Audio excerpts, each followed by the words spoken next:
Hey guys, I am MG, and today we'll be looking at Top Gun, which is a 1986 American action drama film that was directed by Tony Scott and written by Jim Cash and Jack Epps Jr. This film is also based on the novel by Ehud Yoneh with the same name, and this film stars Tom Cruise as the main character, Maverick. However, we're not here to talk about cruising. We're here to talk about this film. So how about we do that right now? This film is really good. Like, the jet scenes are obviously the best parts of this movie, with a surprising big amount of tension, emotion, and entertainment. And are all choreographed very well with great shots and amazing scenery that doesn't look dated at all, even after 38 years later. I also love the friendship between Maverick and Goose. They just seem like real buddies, and both are extremely endearing characters with great performances from both Tom Cruise and Anthony Edwards. Plus, Goose's death scene is really heartbreaking, and the scenes where Maverick copes with the loss of his best friend feels genuine. And those scenes which focus on both of those characters are really amusing, alongside the well-shot jet scenes. Viper is also an interesting character. I like how sympathetic he is to everyone, which makes him not one note.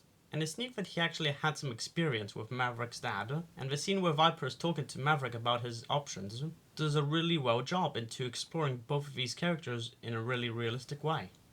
And Tom Skerritt does a really natural and amazing performance for his character.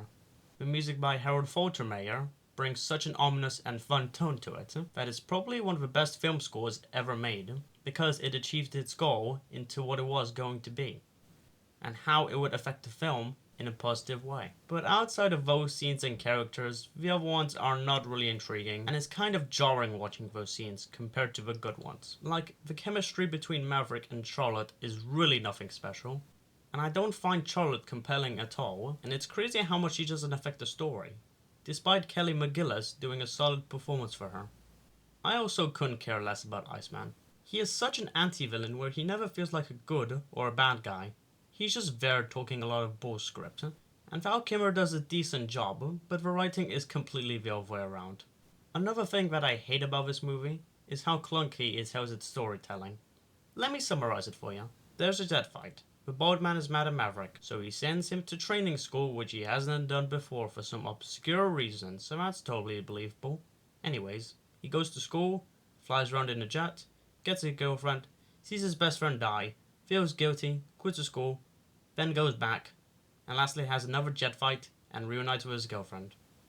Yeah, that's the structure. I seriously dare you to tell me how this is not clunky and prove me wrong. I bet it's impossible, right? Well, it is, thanks for asking.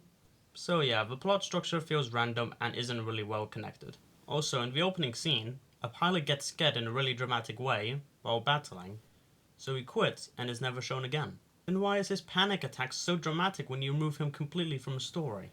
If it was with Iceman, then fine, but it's someone else that is removed from the story, so yeah, that doesn't make a lot of sense, does it?